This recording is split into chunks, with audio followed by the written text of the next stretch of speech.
Hello and thanks for joining me. I'm Julian Ballantyne.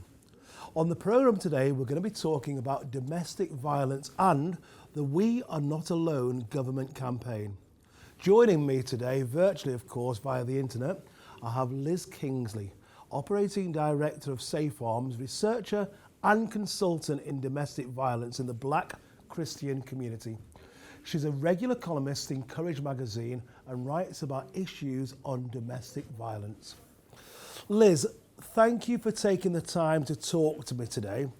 First of all, welcome, and can you tell me a little bit more about the You Are Not Alone campaign?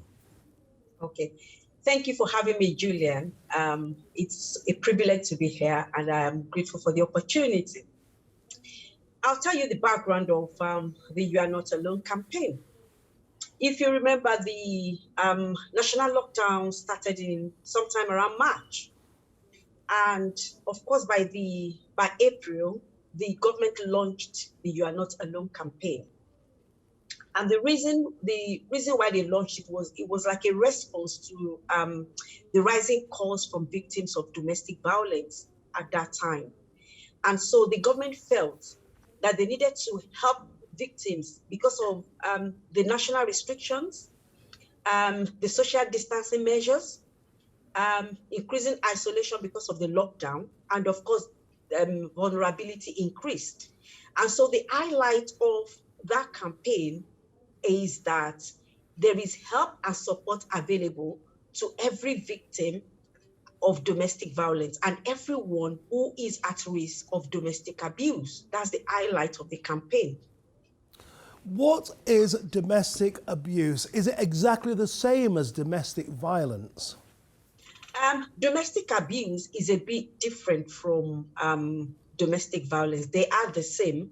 Obviously, domestic abuse normally leads to domestic violence. Okay. There is abuse, and then there is the violence. The abuse, it starts from abuse, and then it graduates onto violence. What are the signs to look out for? The signs to look out for is, number one, victims of violence, many times they are withdrawn. They're withdrawn, and most of the time, the perpetrator takes them away from families and friends that can be of help and support to them. So many times you find them, they're withdrawn. Sometimes you also find them with marks all over their bodies.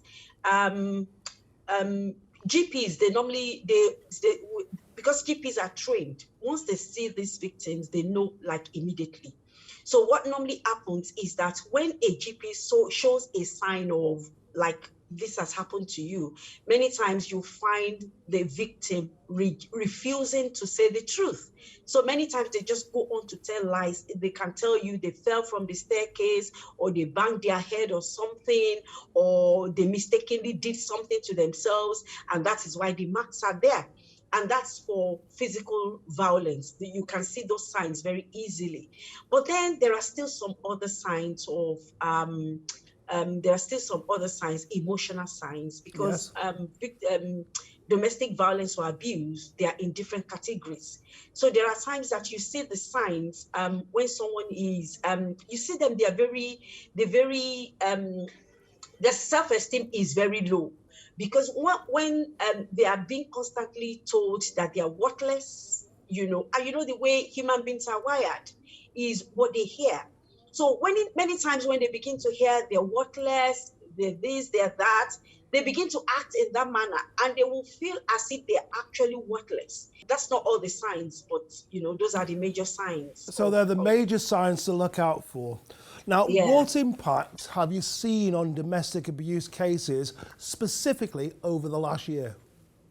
Over the last year, because of the lockdown, there are cases where the victim doesn't want to speak out, and the victim feels if she speaks out, or let me not limit it to ladies alone. If the victim speaks out, what they feel is that if they don't have their right to stay in the country, they would feel as if, number one, there's no support for them, and number two, they can be deported.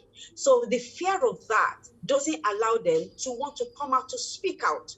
Even before the national lockdown, that has always been a problem. And that is why this campaign is necessary at this very point in time.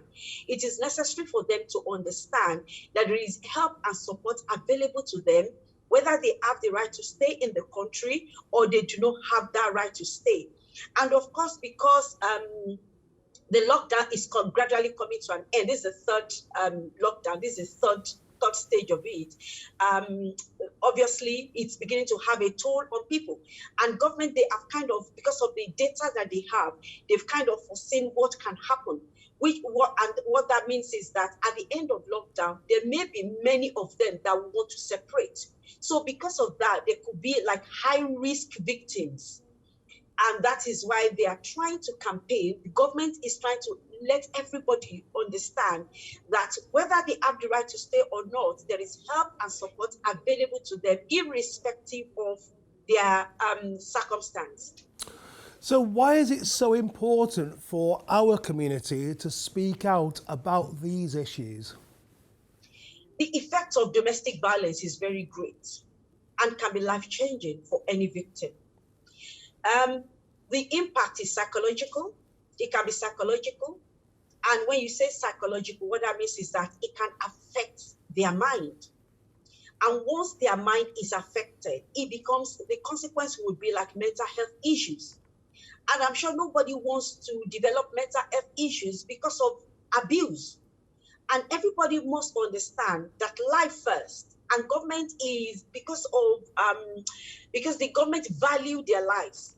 And every victim must also understand that their life matters more than the marriage that they are in. So that is why it is highly important for them to speak out at this time. So what support is available, and moreover, what support is available for people who don't speak English as their first language? Government has taken care of all of that. What is available for people who do not speak English, there are interpreters. And all they need to do is to speak out they can just dial 999. Once they dial 999, which of course everyone knows, there will be a response for them to them. That's one. Number two, the pharmacy, government is also giving the support in the pharmacy. And there's what we call Ask Annie. Ask Annie is action needed immediately. And Annie sounds like a name as well. Yes. So because it sounds as a name, it's very easy for anybody to ask Annie. So once they enter into a pharmacy, they will either see that logo there, or they see the officials wearing something like, speak to Annie or ask Annie. Thank So you. once they see that, what that means is that pharmacy is able to help them. So there is help available in different ways, and there are interpreters all around to help them. Government has taken care of each of that. What about victims who are worried about coming forward for support due to concerns about their immigration status, which must be a worry for some people, I'm guessing? Yeah. For people, that's why I said, for people who do not have the right to stay in the country, they should not worry. The same help and support that is available even to people that have the right to stay, that same help and support is available to people who do not have the right to stay in the country. And also anyone who probably was married to someone who had a stay and then the marriage collapsed. The government will be able to give them a kind of settlement, all because of that. So help and support is actually available for whether they have the right to stay in the country or they do not have the right to stay. So how long have you been supporting victims of domestic abuse, and how does your organisation support victims of domestic abuse?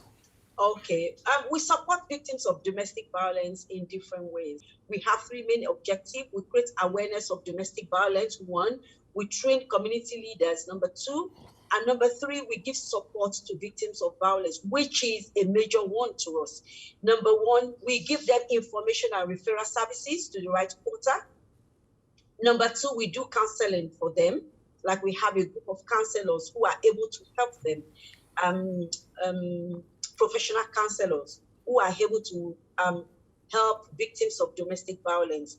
Also, we do give career support and career support to those, like, teach them how to write their CVs for those who wants to go back to work. Also, we give a kind of business startup training to those who wants to go into business. For example, we do hairdressing, we do nails and facials, we do dressmaking, and we do event planning.